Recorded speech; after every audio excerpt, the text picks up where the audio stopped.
Recorded live from various secret studios. I'm the capo. He's the prez. And this is Sons of Ben, the pod. Well, welcome back and happy St. Patrick's Day to everybody out there for Sons of Ben, the pod. We're here another week during the season.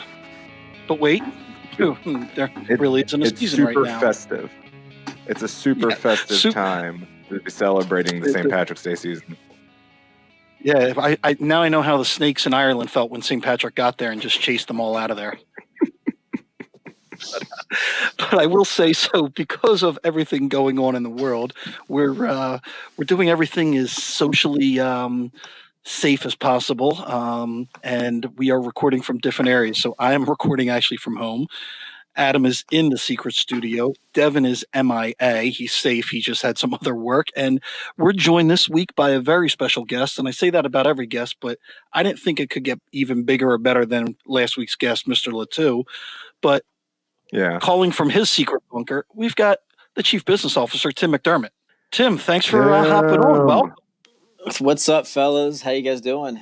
I don't even know if I can say that right now, right? I guess you say hopefully everybody's doing great and everybody's staying safe and healthy and adjusting as best as possible, right? Yeah, just neither of you can see me right now, but I'm in like a bodysuit, completely head to toe with like a hazmat mask over this, but I cut a little bit of a hole in it so I can talk through it, so it's okay. Glad I can't see that. Yeah, it's terrible. It's a terrible visual. So, Tim, welcome. Thanks for making it out, especially during this, what we are calling the strangest times of late. And wanted to first get, I'm pretty sure all of our listeners and members know who you are, but want to get a little bit of background. I think we're talking, this is your 5th season as the Chief Business Officer. Is that correct? Yeah, that's correct. And if you could take us back 5 years ago, what made you think, okay, soccer, union, this is, you've had a pretty storied career in sports marketing in the Philadelphia area. So just trying to, what got you to convince yourself that this was the road you wanted to go for the next 5 years, 5+ years? Yeah, good question. And first of all, again, happy St. Patty's Day to everybody. I know it's a bit of a different St. Patty's Day. As an Irishman myself, I still try to do a little something with my family and kids. We have a visit from Lucky the Leprechaun. He makes a visit to us overnight, so it's always a little special treat for young kids in my house to kind of see that the Leprechaun came. We're trying to do our best, like everybody, to have some sense of normalcy, albeit a bit of a transition. And so, to answer your question, 5 years ago when I was looking at this opportunity, or when this opportunity presented itself, number one, I always wanted the opportunity to lead an organization. And, I had been a chief marketing officer, I guess 3 or 4 different times to different places. And this was really a chance to step into, a role where you are, in fact, leading the day-to-day of an organization. And I'd always wanted that. And so for me, it presented itself, and it was in my hometown. And so that was a double bonus from that perspective. As I thought about the sport of soccer, and I tell this story all the time, that, I felt that the ingredients were very different. The ingredients for success were very different, 5 years ago, and clearly even now, than they were, say 10 to 15 years ago. And what I mean by that is, if you look at the fact that the sport is on TV pretty much every day of the week in some form or fashion on some network, that has incredible ubiquity. Nowadays, kids can go on an Xbox or play FIFA and learn about different teams and leagues. The youth soccer structure in America is drastically different, more sophisticated. Coaching is getting better. There's more facilities. There's more fields, indoor, outdoor.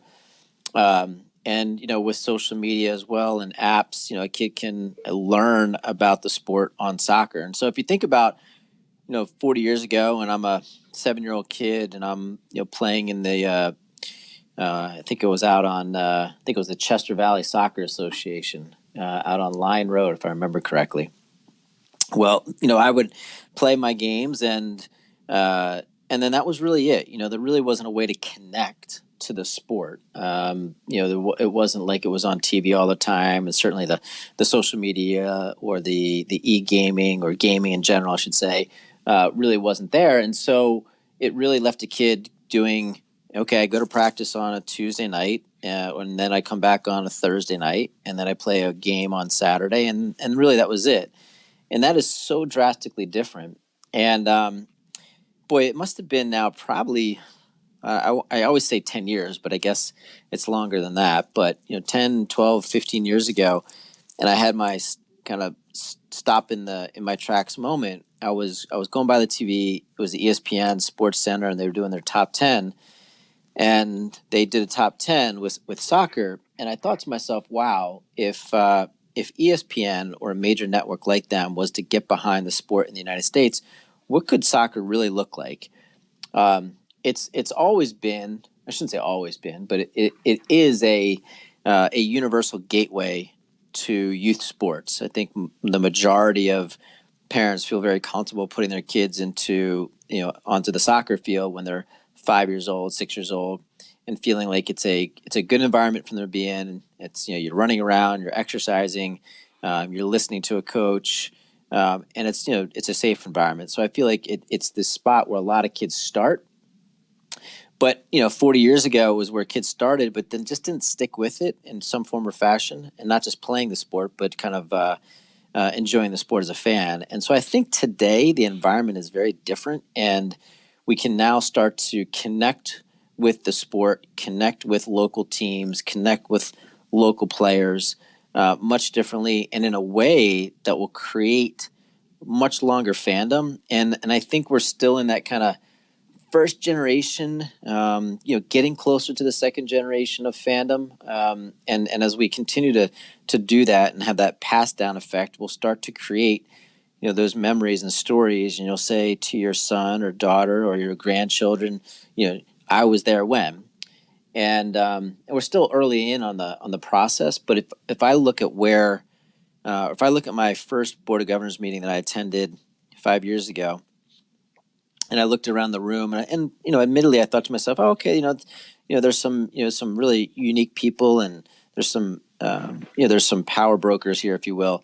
But if I look at the sport now, and I look in the same room, it's amazing what has happened in just the past 5 years, and the folks that have been buying into the league, their background, their power and influence, their knowledge of sports, they're just amazingly successful people in all walks of life, and a lot of them you're seeing coming from other sports leagues, whether that be football or baseball or basketball or hockey or what have you. And to me, that kind of is like that next step that says this league is going to go into a supercharged mode now. And so it's a great time, I think, to be in the sport of soccer. I've heard people say that with the internet, because the world has shrunk, soccer has continued growth. The way that we find players, scout players, and so on and so forth. That's been one of the benefits to the shrinking of the world through the internet, is our ability to kind of have more of a ability for soccer to proliferate into the United States. So it's pretty. I think it's a pretty special special time to be part of soccer and part of the MLS. I just watched. You guys have probably seen the feature on David Beckham. The 30-minute show or so. That someone did. Yeah. It was just fantastic to look back at that and see all that was going into the MLS, and listen to the factors, and to listen to Don Garber talk about David Beckham coming into the MLS, and just the paparazzi effect that he had. And so it's pretty cool to see how it's really changed and grown. No, it's a different league from I think back from when when the union was started, and we I'm talking about my friends got, inaugural season ticket holders, and the product on the field, the difference is just night and day. And even you were mentioning it with the media, and I guess our next struggle is how do we get the local media, Philadelphia, to pay attention a little bit more to what's going on in the union and the soccer world, and just in general sports besides Eagles for 23 hours and 45 minutes of the radio cycle. But we'll get to that as we get into this even more.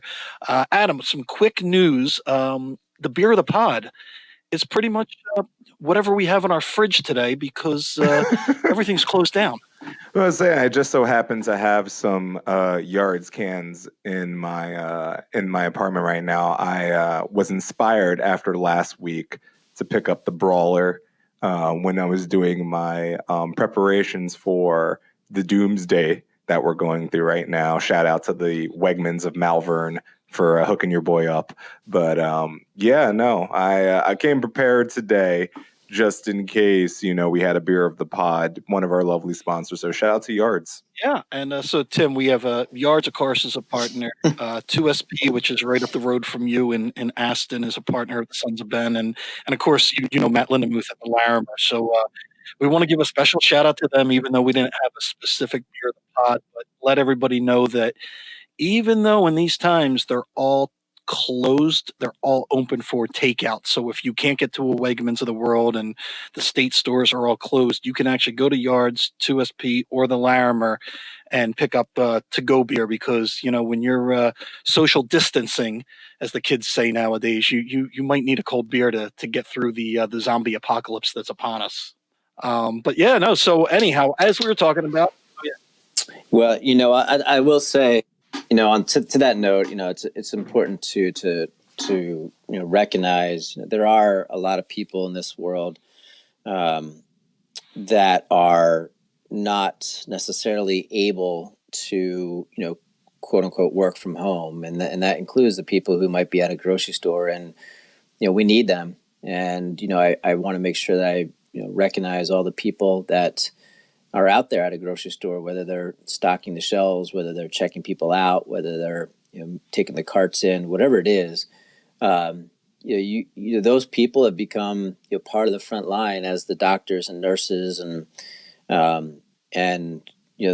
we all need to be thinking about them and supporting them and saying prayers for them because, quite frankly, they are the front line right now and keeping people safe and healthy from a doctor's perspective and from a food perspective. It's critically important. So I think there's a lot of people that maybe are finding themselves in positions that they certainly didn't ever dream of or think of, and to those people that are out there, still in those positions, I just want to say thank you because it's you guys are in the front lines of a very unfortunate set of circumstances, and I just want to tell you guys from us, from me, from the union, that we really appreciate it.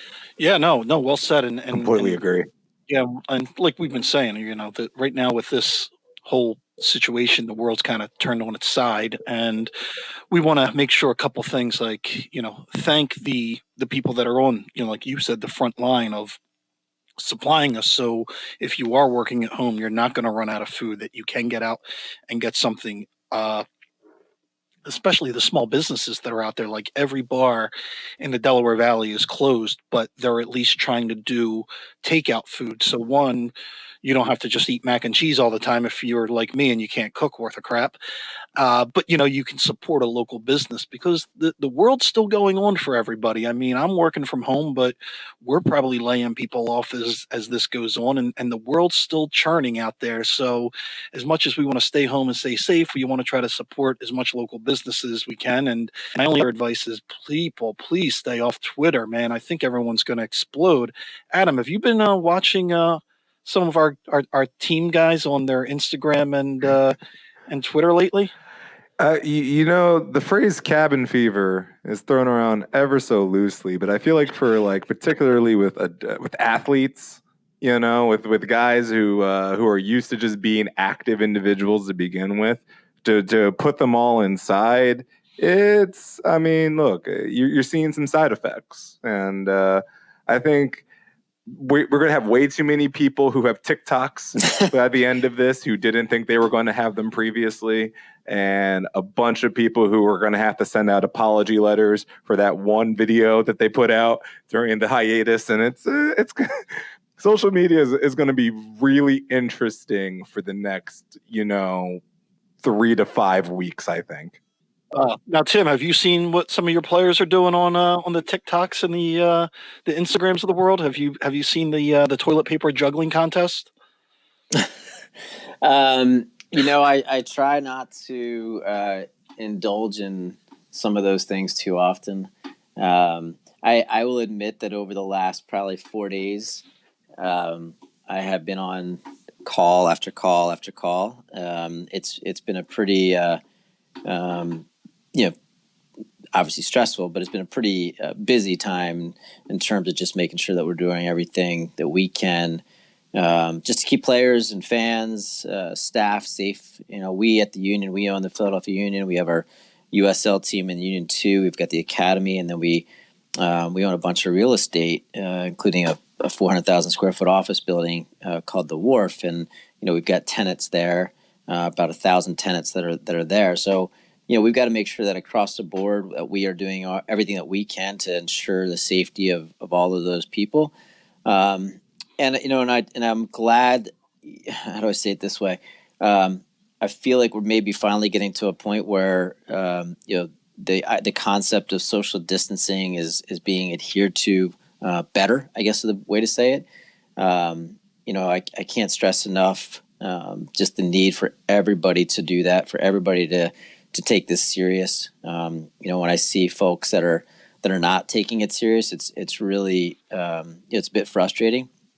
To think about willingness to put your other people in harm's way is really what you're doing, and to potentially proliferate or a situation that's not good. And so this is not something that as I said to people, this is not something that, hey, I'll be brave and I'm willing to risk it and I'm willing to swim in the deep end. It doesn't work that way. You have the chance to maybe get through it and be fine, but in the meantime, you may have exposed a lot of people to something that they can't get through. And so this is to me, this is about social responsibility. This is about being unselfish. And to the extent that, we all have to, make some changes to our lives, and that's what we have to do. But it is challenging to me personally when I see folks who are not adhering to that because maybe they don't fit the quote unquote profile of somebody who is most at risk, and they therefore may not feel certain symptoms. But as we know, or we should know, the spread of this disease, the spread of this virus is happening while you're pre-symptomatic, asymptomatic, and you could have impacted a lot of people. And so we just all need to take it upon ourselves to be responsible the best we can. And this is not something to sit here and say because I'm X years of age and I'm outside of a certain window of age that I should be going to a restaurant or going to a bar or having a party or having 10 people over to my house. I think that's the part that it's just not smart to do. And it's not about you as an individual saying, hey, I'm willing to risk it. It's about you as an individual. You may have just impacted a lot of other people, and maybe a lot of other people who can't risk it. There's people who have people in their own family who've got something. Maybe they've got asthma. They maybe got an underlying health issue, and those folks just they can't afford to be exposed to something. So we all just need to be safe, but we also need to be mindful that there's other people that could be exposed to this, and so let's just all do our part. No, I was just saying because I have a couple member of my family who have auto or immune issues, so that getting exposed was, for me personally, was going to be an issue with seeing some of my immediate family, and I remember I guess it was Tuesday last week or even Wednesday when we were all just kind of sitting around and we saw, the Sixers played and then they canceled the league. And I'm all sitting here wondering, the union put out their release saying, hey, we're going to have the game, but we're going to be super, super cautious about it. How much of that was the league saying we're moving forward, and how much influence do you guys have? Because you're saying it yourself, you're like, you found it bizarre how many people are still out and still about and still in bars and all that stuff. And I was thinking to myself, as a person whose girlfriend's from Italy and who's been seeing a lot of that stuff, from her perspective, I thought the idea of us having a game on Saturday was going to be crazy. Why do you think it took so long for us to finally say we're not going to have it? And was that up to you, or was that up to MLS as a whole? No, we followed suit with the league, and to the league's credit, we've been having a ton of conversations. Obviously, the last 4, 5, 6 days, but even well before that, and very closely monitoring it. We had at the league's suggestion, we all set up task force inside of our organizational walls for a coronavirus task force, and probably just a great best practice in general, whether it's about this or some other crisis. So, we had been kind of monitoring it, watching it, debating it, and in terms of what was the right thing to do. And, all along, the league is, going to want to make sure that we do what's right for the safety of our fans, the safety of the players. And so it was one of those where, I think there was a lot of eyes, a lot of, medical expertise going into decisions that were being made. And so I think we all, at the end of the day, did the right thing. And it'll that day, I guess, with Rudy Gobert getting diagnosed. I think there was a massive trickle effect, right? I mean, in the history of time, we'll all remember, him for what happened, and I think the reaction that the NBA swiftly took, to their credit, and then I think a lot of leagues also followed suit, and so I give the leadership of the various teams and leagues, I think a good thumbs up for responding quickly, for willing to shut down things quickly. And I think that set a good example and a trickle effect for others, whether it be golf events, lacrosse events, whether it be high school sports, youth sports, and that's really what we needed to have take place, is somebody to start and say, whoa, time out. And so I feel like from a league perspective, an MLS perspective, we've had tremendous leadership from them. They've been doing a fantastic job every day of keeping all of us informed from a team perspective, from owners, from executives. Functionally speaking, we've got functional meetings that are happening around, whether it be sponsorship or whether it be ticketing and so on and so forth. So the communication has been phenomenal. And I give everybody, just a really big thumbs up for their approach to this, their willingness to listen, to get feedback from others. And I think they're doing just a fantastic job of trying to say there's something bigger here than just playing a game. And we as a league have to be leaders and have to take responsibility and set examples on the way that we do this. And if that means that we, stop playing our games for a little bit, or we suspend the games for a little bit, then that's the right thing to do. And so I think the communication has been really, really sharp, really good. And I expect that will continue to be the case as we monitor, what goes on in the future. Oh yeah, and I mean, we definitely applaud the league and the team.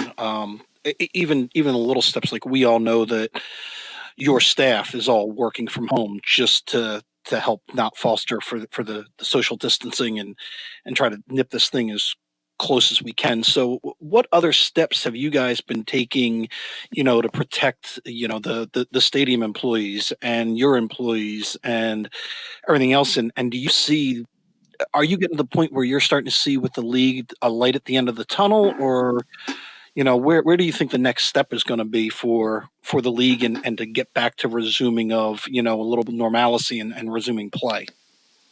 Yeah, in terms of steps, you are correct. So Thursday afternoon, we sent staff home, and we said, look, for the foreseeable future, let's work from home. Um, and probably like a lot of companies, we're transitioning. We're trying to get our feet underneath us, set that rhythm.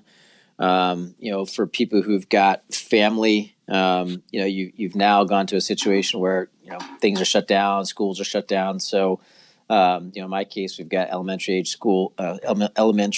school children, and so there's a rhythm that we have to get into of how do you do your day job, and then hey, I've got kids that need to be taught today, and so when am I giving them their teaching lesson? And so we're kind of working through that, and probably like a lot of people, there's going to be a process of kind of finding a rhythm and kind of working into a pattern that works for everybody. So going back to Thursday, we sent everybody home. We've also, to the extent that we felt that anybody might have been just in a higher risk factor. We made sure that they, went into, some sort of just isolation, just to be sure. Hey, if somebody had come back, we were, from a certain country or whatever it was, we just, right out of the gates, we were very adamant about, if you've been here, you've got to, self quarantine, and let's just take all the precautions to do so. From a training perspective, we're shut down. We're not training, and we're taking that really serious. We're not having people come in, even small groups. Like, we're not having them train. We're saying stay at home, and if you've got a yard, a park, whatever, like, go and do something in the yard or park, but make sure you do it away from other people. And so we're taking it really seriously. We don't want to put players in a bad position, and we don't want to put staff members or a trainer or a coach in a bad position. This is not one of those things you can simply say, "Oh, that guy looks okay. Let's go hang out with them." No, that doesn't mean you should hang out with them, right? So we're trying to do everything from our perspective. On a daily basis, we've got calls with all of our staff. As I mentioned, we have our own task force that's been set up.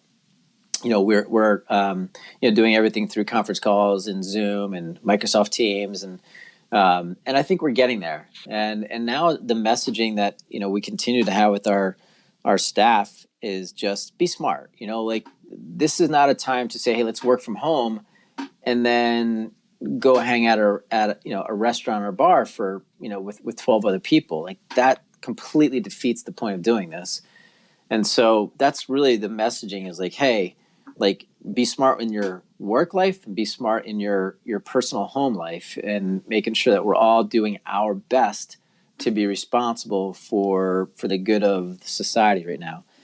So yeah, I think so far, we're probably like a lot of other places, and making sure we've got our processes in place and policies in place, and if something was to happen, how we go about that. We're in constant communication with our doctors.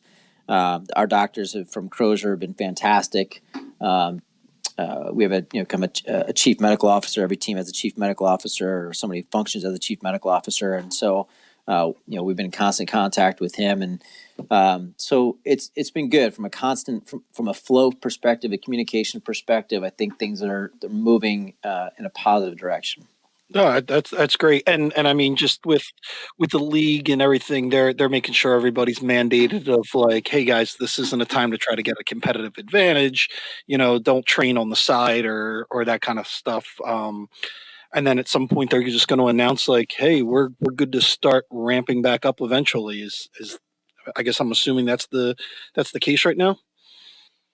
Yeah, look, I think at this point in time, less people are really focused on, hey, let's get an advantage on another team. I think right now it's like, hey, let's do what's right for society. Let's do what's right for our local community, our state community, our nation. And so I don't think there's been a whole lot of, hey, if I train, on the side type thing. And really, that's the type of stuff that just shouldn't even be on anybody's mind right now. It should be more about, doing the right thing. Right. And I don't care if you're the Philadelphia Union or a team in another league, or if you're a local sports team, a local youth sports team in particular. Like that's the stuff that people need to all understand. And from what I've seen, where I've seen some stuff that's been a little bit disheartening, quite frankly, is not at the pro level. Quite frankly, I think the pro teams have set a great example. It's been some stuff that I'll say is at the youth sports level that I feel like has been a bit frustrating, and people either not adhering to the advice, thinking it won't happen to them, thinking that they're willing to risk it, et cetera, et cetera, and maybe just not understanding the implications of what they're doing. But that's where I feel like there's probably been a little bit of too much lackadaisicalness, if you will. And I think that is starting to change as more and more people I think are starting to completely understand what needs to take place. No, no, and agreed on that. And it just kind of creeps into everyone as a fan's mind, like what's going on. And then you get people that are like, oh man, it's been 5 days, I miss sports. But I think everyone's just got to realize that there's a bigger thing out there than the next score in the next game that's going on. And it's time to be careful and make sure, like you said earlier, just because you're healthy doesn't mean you can't harm anyone else by passing this on along to somebody. So I think it's one of those moments in our society that everyone's got to realize the bigger picture outweighs, like, oh my God, I can't see the Sixers play, I can't see the Union play. We can get through this and we will eventually get to see them play. Sure. But everybody's got to kind of do their part, Yeah. even though it seems small at the time. It really is a big step to just stay the course and do what you're supposed to do. I feel personally attacked right now. Like you're just talking about both the Sixers and the Union, and like, yeah, no, I'm the first person to be as conscious about this whole thing as I'm going. But like, I played 3 video games for 4 days straight now, and yeah, I miss sports. All right, this Tom Brady news today was the magical elixir that I needed. Like NFL free agency has been slowly saving me, and I can turn on ESPN News for like 35 seconds. Well, speaking of the Tom Brady news, to let you know that we did do a wellness call for your employee, Mark Evans, since he named his dog after Tom Brady and he's a huge New England fan. We called to check in on him, make sure that he was okay and coping with the news that Brady will not be with the New England Patriots anymore. So we're doing daily call-in check-ins for Mark to make sure his world isn't falling apart on him. So he's okay right now. But I think he's going to rename the dog after Nick Foles. Yeah, well, you know what? I can think of one guy that I know, and I know him rather well. That's probably a little bit excited about that one. So that being my brother, since he's a coach of the Buffalo Bills. So I would imagine that he's pleased, but at the same time, who knows what the Patriots will do? They seem to be pretty darn good at always having a plan A, plan B, and a plan C. Yeah, you cut out a little bit, but I think yeah. you were. So you're hoping that, or you think your brother's hoping that Mr. Brady takes his talents to another division? We'll see. You'll see. No, I think this is now that moment. This is now the Josh Rosen or not Josh Allen show. So this is now his division, and this is the time for the Buffalo Bills to circle the proverbial wagons now. So Brady out of the AFC East. We got something interesting going on there now. Yeah, no. So look, I think yeah, Adam, I agree with you on the. It's been the NFL free agency has been a nice little diversion, and it gives us a sense of normalcy again, just watching that happen. One of the things that you probably have seen, or we are going to be, we the union are going to be putting out a bunch of content, meaning games from prior years. So we're just working on the content grid. Hoping to have that rocking and rolling as quickly as possible. And I think we'll probably do some form of a schedule that might look like a Wednesday, Saturday schedule or something like that. We're kind of figuring through that right now. But it'll include past games, from last year, as well as going back to the beginning of our start in 2010. So that'll be a nice little distraction for everybody to be excited about. but I was going to transition from what Tim was saying to the next bit because Tim was just talking about how the union's creating great content to keep us all from going stir crazy during these times. So I think that's the perfect time, since Tim seems to be out there searching for new and great content and great ideas. I think this is a great time for Adam and I to play Shark Tank with Tim and pitch some ideas just to see if he can, just greenlight them right away. So, Adam, do you want me to go first? Because I think I've got one that involves you that I should pitch and not you. I hate when you say things like that because I already know what's happening. But it's okay. Go for it. I'm excited.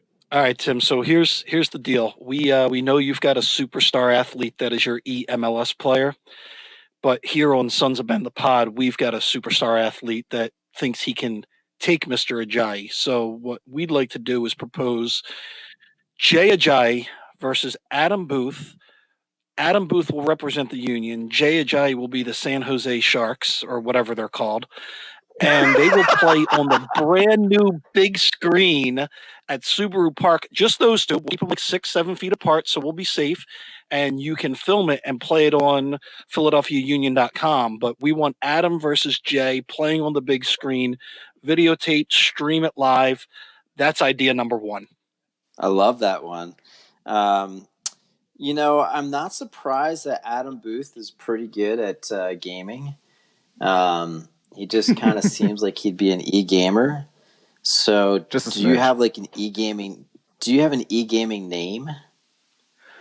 So for my PlayStation handle, I am Venture Brother, and that is for any of the true nerdiest of nerds out there who remember the show Venture Brothers on Adult Swim on Cartoon Network.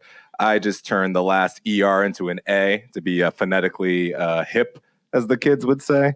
But yeah, Venture Brother has been what I've been rocking my gamer tag for the last couple of years now. So you heard it here first. That's happening soon. Now, Adam, your turn. I think you've got, because you actually try to pitch this to me to see if you can make this happen. So this is your chance. Let's see if you can get this thing done. All right. So, Tim, I don't know if you remember a long time ago and what the kids would like to call the 90s. Nickelodeon had a feature that was on usually during commercial breaks after one of their shows called the Super Toy Run. I understand that there is an earlier version of this called Supermarket Sweeps, but for the purposes of the podcast, we're going to go with the Super Toy Run. And the Super Toy Run was a child's opportunity, and I thought this was the greatest thing that could ever happen to a child was you could run through a Toys R Us in, I think, 3 minutes and grab physically everything you possibly could into a cart. And that's it. And there was no prize really other than you got everything that was in the cart. I propose that after the handful of billboards and a couple of murals and the side of the truck that I'm also on, that me and my good friend John Light should have a super toy run whilst on tricycles through the Union shop.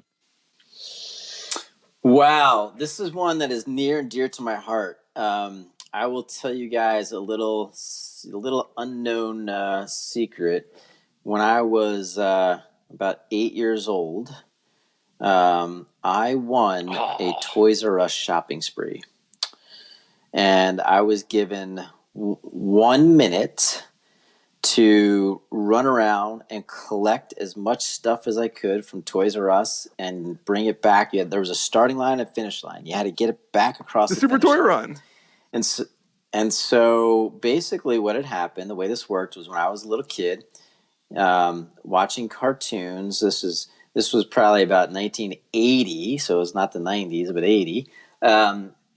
So I had to answer, there was some little cartoon that was like, something about describe who these characters are, these animals, these cartoon characters, wherever they were on TV. And I wrote a note and you had to send it in, and somehow I was picked. And I specifically remember my mom and dad telling me that they were told that one of the reasons I won was A, I had the questions right, but B, they could tell that it was a kid that actually filled the information out, and it wasn't just mom and dad. So anyway, so I win this thing. And this was a big deal for me. I grew up in a small little house, didn't have a lot of stuff, didn't have a lot of, we were, winning something like this was meaningful in terms of opportunities, if you will, and getting something. So I remember my mom and dad. We practiced. We went to a Toys R Us and we literally practiced and we mapped it out and we found out where they're actually going to do the actual shopping spree. And my mom and dad drove me there and we literally practiced a map and had it all routed out of like, I'm going to do this first and this second and this third. And it's so funny that you bring this up because literally last week, my mom just texted me a photo that we took at the end of that with me standing there with Baby G and Jeffrey and whoever the other ones were, whatever their names were. And there's me with my jeans that are pulled up to above my belly button. Back in the day, I used to wear them that high. And it was funny, man. It was funny. So I like your twist on this. I think this is a good twist. I think adding the tricycles to it will create an element of intrigue, potential danger. So that's interesting. That could be really interesting. Yeah. I like that well, one a I wanted lot. to add that because I mean, like the Union Shop is a very nice facility, but it's not that large. And like I'm 6'2", so if you gave me a minute, I could grab half of that store pretty easily. So I'm saying we add the tricycles to it. This gives a little bit of intrigue. This gives a little bit of peril, as you would say, and it makes it a little bit more difficult. So yeah, that was just a thought that I've literally been kicking around for about 2 years now too. So I've got two comments from this. One, that photo has to go out on the social media immediately. And then two, by my count, Adam, we are 2 for 2 on our Shark Tank with Tim. So I've got one more. I'm hoping it goes through, but I'm thinking if we're 2 for 2, there's no way we're going 3 for 3. But Tim, this is what I would say cut our losses. No, I got to pitch it. I got to get it out there. It's got to be out in the universe. So Tim, what we want to do is during maybe the next match when we're back at home, back at Subaru Park, for the escorts that escort the opposing team, we be children with grown ass men in full wanker kit. Like we want to wear the whole kit like that, and we have to hold the other team's hand, and we'll make sure every guy that we pick will be taller than the opposing team, just to add that little bit of intimidation. But we want to march out with the opposing team and just talk to them the entire time to get into their heads. So that's kind of our last Shark Tank that we're guaranteed we will be on Sports Center and all kinds of other Hall of Shames on the evening news. You know what? I think that's interesting. I don't think that one's going to get past me, but I do find that one innovative, creative. I like the thought process. If you have specific costumes, I might consider it.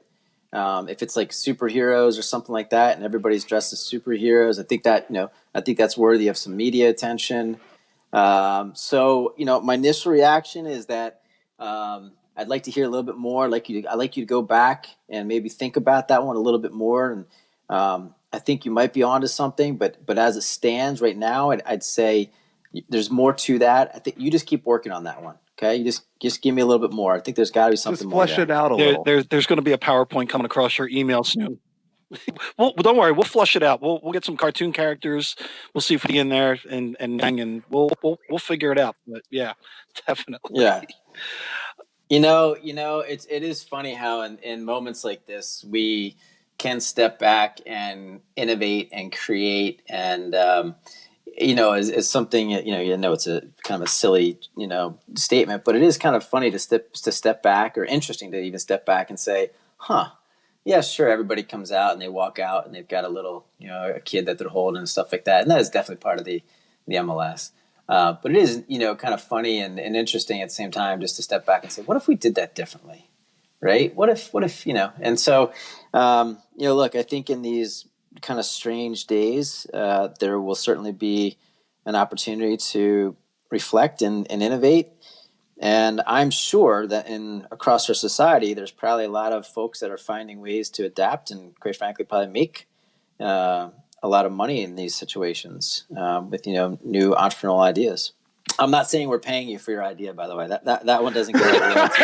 Well, I'll have to get my patent attorney out on this one too. Once I get the PowerPoint out there, we'll figure that one out. But no, it's funny because during these times, Look, you just have to pay me in a Super Toy Run. That's all. I just want to pay it in the Super Toy Run. I'm gonna find my Toys R Us photo and I'll send it over to you, and so you guys can see. Actually, I got to think about sending it to you, but let me think about the think about it long and hard, because as much as we know this whole situation of social distancing is going to end, the internet is forever. So if we do get that photo, we will use that photo. Just full disclosure. But please send it, please. And you know what? I have officially found it. I am standing next to my mom. I've got Jeffrey, Baby G, and Gigi, Yes. the giraffe. Yes. So I've got all three, and I've got a let's see, hold on. I've got an Odyssey, and I got an Atari, and I've got what looks like a Huffy bike, and I got a backboard, and a telescope, and You a couple went of high video end games. on that store. That's a So, time yeah, it is capsule that you official. just described right there. That's a Totally, time capsule. totally went high end, man. Man, those hours of Totally, scouting really right? paid off. I'm rocking this hard. My jeans seriously are above. Yeah, my jeans are seriously above my belly If you button. release that photo, crazy. that fashion might come back. Oh, that's elite. It might. You know who probably would bring that to life? Tom Brady seems to do that, right? Like, he'll wear something, and I'll be like, "What is that?" But because he wears it, right? Next thing you know, you're like, "Ah, that's so cool. Yeah, that's cool. That's cool." Yeah. Tom Brady Meanwhile, equals fashion. if I wore it, yeah, like if I wear that, you're like, "What is that?" Yeah. People should not take fashion advice from Tom Brady, because he looks good in everything where we do not. So I think that's where people need to realize there's a line drawn there, and let the supermodel pro quarterback guy wear the Uggs. Other guys should not be wearing those. Look, if we had the game in March, like one of those early March games, I might have thought about some Uggs. I ain't gonna lie, it gets really cold out on those bleachers. We'll have an intervention for you, Adam. Don't worry. But anyhow, oh man, this went off the rails. But no, Tim, I wanted to thank you for coming on with us during this time. I know everybody was interested in hearing the steps that the team's taking, what you guys are doing, and I just know everybody is chomping at the bit to get back to the newly christened Subaru Park, back into the river end, and just back to being normal again. So I wanted to thank you for making it to the show, and hopefully you're now a converted listener. Oh, I am certainly a converted listener. This has been definitely the highlight of my day, and I am not joking about that at all. Well, we're sorry about your day. This is probably the highlight of our day too, so I think we've all been in the same boat. All right, gentlemen. Well, take care, stay safe, and hopefully we will be talking soon. All right, thanks, Tim. All right, take care. Appreciate it, Tim. Thank you so much. Hey, everyone. Wanted to thank Tim McDermott again for taking time out of a really, really busy day, busy week, busy month with everything going on. But I still need producer Devin, when he gets back on this, to play that song. You're the jerk of the week. You're a jerk and it's your week. You really outdid yourself like a crazy super jerk. You're probably a big jerk every week, but this week, you're the jerk of the week.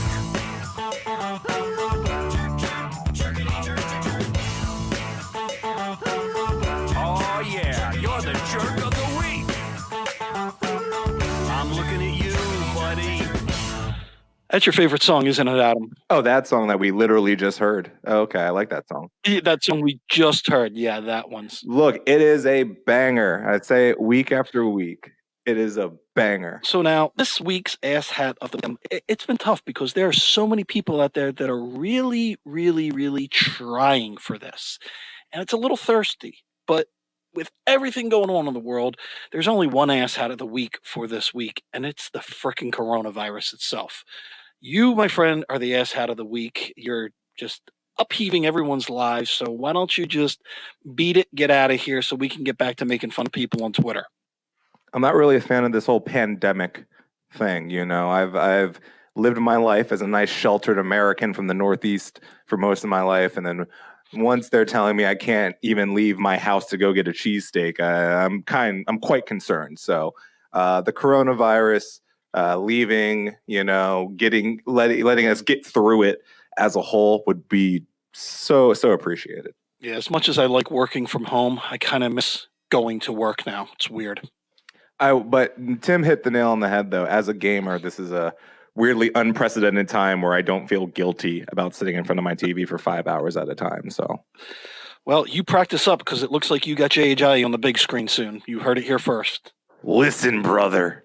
Let's talk about this Jaya. He thinks he's got it. He thinks he's ready. But let me tell you something, brother. He don't know the nest he's about to walk into. The hawk that is Adam Booth will be descending upon him, talons ablaze, to show him how we play a little game called FIFA. Oh, yeah. Oh, Devin, enjoy editing this thing. Say goodnight, Gracie. Oh, man. All right. Yeah, good night, Gracie. Hey, guys. It's Adam. How are y'all?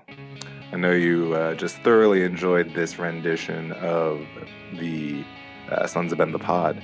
We had lovely Tim McDermott on to, share some of the insights of what's going on during these tough and trying times. But during these tough and trying times, we know that you need some audio to listen to. So why don't you look into us? Like, subscribe, get some ratings up in there, maybe some comments, unsubscribe, then resubscribe again if you feel like it. And let's make this Sons of Ben the Pod reach its true potential. Bye, y'all.